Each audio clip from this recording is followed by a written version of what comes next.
नगीना सांसद और आजाद समाज पार्टी के राष्ट्रीय अध्यक्ष चंद्रशेखर आजाद ने इन दिनों पश्चिमी उत्तर प्रदेश में बड़ी सियासी हलचल जो है वो पैदा कर रखी है। आपको याद होगा कि चंद्रशेखर जो है वो लगातार राष्ट्रीय लोकदल के साथ साथ बीजेपी में भी बड़ी सेंधमारी कर रहे हैं। पश्चिम उत्तर प्रदेश के कई चेहरे ऐसे हैं जो बड़े चेहरे हैं, उनको अब आजाद समाज पार्टी चंद्रशेखर ने जो है वो ज्वाइन करा ली है। चंद्रशेखर का जो पूरा फोकस है वो इस समय पश्चिमी उत्तर प्रदेश है, क्योंकि चंद्रशेखर आजाद सहारनपुर के रहने वाले हैं और जो बराबर की जो सीट है नगीना लोकसभा कह सकते हैं, नगीना से वो पहली बार सांसद भी चुने गए हैं। इसी पर हम चर्चा करेंगे। हमारे साथ वरिष्ठ पत्रकार हैं सैयद मशकूर अली जी। चंद्रशेखर आजाद लगातार सेंधमारी एनडीए गठबंधन में, पहले राष्ट्रीय लोकदल से नवाजिश आलम खान, उनके बेटे माफ कीजिएगा अमीर आलम खान साहब, फिर उनके बेटे नवाजिश आलम खान। थोड़े में ज्यादा स्वाद यही तो है इसकी खास बात। वाओ मामा, क्या स्वाद है। अरे मेरे राजा, फिर बीजेपी से एक चेयरमैन थे आपके अफजाल खान, वो गए हैं। राव केसर आ गए। उससे पहले मुजफ्फरनगर में भी कई लोग थे जो तमाम दलों से जुड़े थे। शाहनवाज खान भी एक बड़ा चेहरा, वो राष्ट्रीय लोकदल में रहे हैं, वही शाहनवाज राणा जी, वो भी बड़ा एक चेहरा थे। वो भी अब आजाद समाज पार्टी में चले गए। क्या क्या कुछ करना चाहते हैं चंद्रशेखर, किसको चोट दे रहे हैं सबसे ज्यादा? देखिए जी, जैसे कि आपने खुद कहा कि वेस्ट यूपी कर्मभूमि है चंद्रशेखर आजाद की, और भले ही वो अपनी पार्टी के अकेले सांसद हो, लेकिन उनकी पार्टी पूरे वेस्ट यूपी में आने वाले वक्त में उभर रही है मजबूती के साथ। उसकी खास वजह है कि चंद्रशेखर को लेकर युवाओं में बड़ा क्रेज है। दूसरी बात, उनका फोकस मुस्लिम लोगों पर इसलिए है कि क्योंकि मुस्लिम, और वो लगातार बोलते भी हैं, उन्होंने हर मुस्लिम इश्यूज पर बातचीत की है, तो और उनका फोकस भी हमेशा मुसलमानों पर रहा है। अच्छा, लेकिन उन पर साथ साथ आरोप भी लगते हैं कि वो बीजेपी को फायदा पहुंचा रहे हैं, बसपा को नुकसान पहुंचा रही है।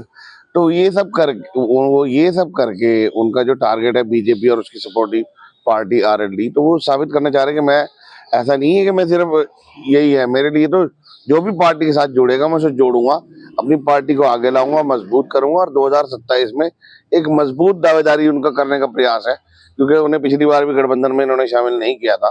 उन्होंने काफी प्रयास किए, 22 में भी किए, 24 में भी किए, तो इन लोगों ने, जो विपक्षी दल हैं, उनको कोई भाव नहीं दिया, इंटरेस्ट शो नहीं किया। तो अब उनका प्रयास है कि मैं अपनी मजबूती से इस तरह से खुद को पेश करूं कि मुझे गठबंधन में कम से कम शामिल किया जाए। आपने देखा होगा, उन्होंने मुजफ्फरनगर में पिछले साल दिसंबर में ही एक रैली की थी, बहुत शानदार, उसमें बहुत अच्छी भीड़ हुई, और वहां पर जो पूर्व विधायक हैं शाहनवाज राणा, वो भी शामिल हुए उनकी पार्टी में, जो सपा में भी थे, बसपा में भी रहे, आरएलडी में भी रहे। और अमीर आलम खान बहुत बड़ा नाम है वेस्ट यूपी का, वो खुद भी सांसद विधायक रहे हैं, उनके बेटे भी विधायक रहे हैं। और आरएलडी में तो उनकी पोजीशन ये थी, चौधरी अजीत सिंह के तो बिल्कुल खास थे, राष्ट्रीय महासचिव भी शायद वो रहे होंगे, जहाँ तक मेरी जानकारी है। तो बड़ा नाम है वेस्ट यूपी में, और वो इसमें आजाद समाज पार्टी में आ गए। आप ननौता की बात कर रहे थे, अफजाल खान चेयरमैन भाजपा में थे, अब वो आ गए। इन लोगों का जो मकसद है, इन्हें पता है कि आजाद समाज पार्टी और भीम आर्मी की मजबूत पकड़ है दलित युवाओं पर। वो पकड़ अब बसपा में नहीं है। बसपा के साथ दलित वोट वही है जो मैच्योर्ड है, बुजुर्ग हो चुके हैं। युवा वर्ग जो है वो चंद्रशेखर शेखर भाई करके बात करते हैं कि शेखर भाई के साथ है हम लोग। तो युवा जो है, जो युवाओं की जो जबरदस्त क्रेज है इस वक्त चंद्रशेखर में, उस चीज की वजह से दूसरे लोग भी आकर्षित हो रहे हैं उनके। बीजेपी को तो नुकसान कम दे रहे हैं, लेकिन जयंत को पश्चिम में नुकसान दे रहे हैं। मैं तमाम नेता, चाहे शाहनवाज राणा हो मुजफ्फरनगर वाले, या फिर ये आपके अमीर आलम खान साहब हो, नवाजिश आलम खान, अब ये आरएलडी में यहाँ भी सेंधमारी होगी। सहारनपुर के अंदर जो पूर्व जिलाध्यक्ष थे उनको भी ले आए वो अपने साथ। तो जयंत को सबसे ज्यादा नुकसान दे रहे हैं मेरे ख्याल से इस समय। हाँ, आप आने वाले वक्त में देखेंगे कि आरएलडी के और मुस्लिम चेहरे जो हैं दूसरी पार्टी में जाएंगे, आजाद समाज पार्टी में खास तौर पे। उसकी वजह ये है कि जो 2022 के गठबंधन में से पहले उनकी पोजीशन थी आरएलडी की, कोई खास नहीं थी, एक भी ना विधायक था ना सांसद था। समाजवादी पार्टी के साथ गठबंधन हुआ, मुस्लिम समाज ने एक तरफा वोट दिया उनको, उनके 11-12 कितने विधायक बने, फिर उनको राज्यसभा में भी समाजवादी पार्टी की मदद से गए। लेकिन उन्होंने, जब मोदी सरकार ने पूर्व प्रधानमंत्री स्वर्गीय श्री चौधरी चरण सिंह जी को भारत रत्न दिया, तो वो भाजपा के साथ गठबंधन में चले गए और केंद्रीय मंत्री बन गए। वो तो चले गए, उनके 7 लोग मंत्री भी बनाए गए कैबिनेट में, एक विधायक को। लेकिन जो मुस्लिम जो नेता हैं जिन्होंने चुनाव लड़ा है आरएलडी से, विधायक बने हैं या फिर वो आने वाले वक्त में चुनाव लड़ना चाहेंगे, तो उनके सामने बड़ा सवाल है कि हम मुस्लिम लोगों को कैसे फेस करेंगे कि वो बीजेपी के साथ चलेंगे। तो आने वाले वक्त में ये चीज आपको ज्यादा देखने को मिलेगी कि और लोग आरएलडी छोड़ेंगे, अभी मुस्लिम खासतौर। भाई दावे तो अभी जो नई ज्वाइनिंग हुई है कल ही दिल्ली के अंदर आरएलडी नेताओं के दावे किए हैं कि भाई अभी और फेसेस ऐसे हैं सहारनपुर जिले के अंदर और अन्य आसपास के जो लोग वेस्ट यूपी में जो आजाद समाज पार्टी में शामिल हो सकते हैं। तो भाई दावे बड़े हो रहे हैं। बिल्कुल सही है, मैंने कहा ना आपको, मुस्लिम तो और लोग भी इसके साथ जुड़ेंगे और मुस्लिम भी, जैसे मुसलमानों को क्या है कि उन्हें ये लगता है कि हम उस पार्टी के साथ जाएं जो कि बीजेपी को हरा सके। उसके यानी कि उन्हें चाहिए कॉम्बिनेशन का वोट। बसपा से भी सीधे जुड़ते थे, समाजवादी पार्टी के साथ मुसलमान पूरी तरह जुड़ा हुआ है, लेकिन उसके बाद भी समाजवादी पार्टी सरकार नहीं बना पा रही है। तो कहीं ना कहीं एक उनके मन में है कि कोई ऐसा कोई पार्टी मिले ताकि हमारा कॉम्बिनेशन बने, दलित मुस्लिम गठजोड़, और हम मतलब बीजेपी को हरा सकें। ये वजह इसकी बहुत बड़ी है।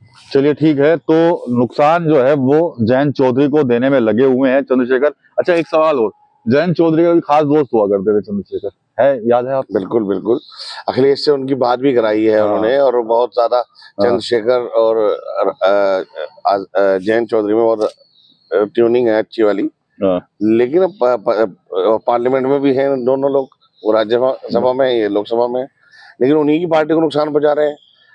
इसका मतलब सीधा सा है कि राजनीति में कोई किसी का नहीं होता और सब खुद अपनी अपनी जो जमीन है उसको मजबूत करने में लगे रहते हैं। और ये जो लोग गए हैं, स्वार्थ इनका भी है, वोट इनको भी चाहिए, ये भी चुनाव लड़ने के। अच्छा चंद्रशेखर ने हरियाणा में चुनाव लड़ा, बिहार में चुनाव लड़ा, जिनके जो दावे थे वो नहीं नजर आए कहीं धरती पर। लेकिन 27 बड़ी चुनौती है चंद्रशेखर के लिए। क्या लगता है कि अपने आप को साबित कर पाएंगे चंद्रशेखर इन नेताओं के भरोसे जो ये सबको ज्वाइनिंग करा रहे हैं? लगता है आपको कुछ ऐसा? आप एक बात बताइए, 84 में जब इलेक्शन हुआ तो भाजपा की कितनी सीटें थी देश में? 2 ही तो सीटें थी।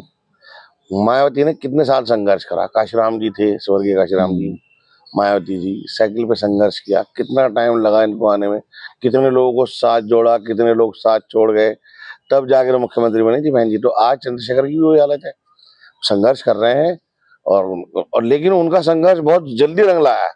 बहन जी को तो बहुत टाइम लगा था, अब क्योंकि सोशल मीडिया का दौर है, कम्युनिकेशन बहुत आसान है, तो उनकी अप्रोच ज्यादा है, ज्यादा लोगों तक पहुंच चुके हैं वो लोग, तो इसलिए वो तेजी से तरक्की कर रहे हैं। उनका ग्राफ और बढ़ेगा, घटेगा नहीं। 2027 में आपको देखने को मिलेगा कि आजाद समाज पार्टी खाता खोलेगी और बढ़िया यहाँ पर लोगों के लिए सिरदर्द साबित होगी, खासतौर पर विपक्ष के लिए। चलिए ठीक है, तो चर्चा में निष्कर्ष ये है कि लोगों के लिए सिरदर्द साबित होने वाली है आजाद समाज पार्टी और चंद्रशेखर आजाद। तो जिस तरह से चंद्रशेखर आजाद जो लगातार संगठन का विस्तार तो कर ही रहे हैं, लेकिन बड़ी पार्टियों के अंदर सेंधमारी जो है वो लगातार जारी है। और बात कर लें सबसे पहले तो जयंत चौधरी को, यानी कि जयंत चौधरी के जो वो तमाम नेता जो जयंत चौधरी की टीम का हिस्सा हुआ करते थे, वो एक के बाद एक जो है वो कहीं ना कहीं आजाद समाज पार्टी से जुड़ते जा रहे थे। तो चंद्रशेखर ने कहीं ना कहीं जयंत चौधरी को भी एक बड़ी टेंशन दे रखी है। TV9 यूपी के लिए सहारनपुर से विकास कपिल। कुछ तो सस्ता लो, सब बढ़िया लो, इसमें क्या खास बात है? थोड़े में ज्यादा स्वाद, यही तो है इसकी खास बात। मसाला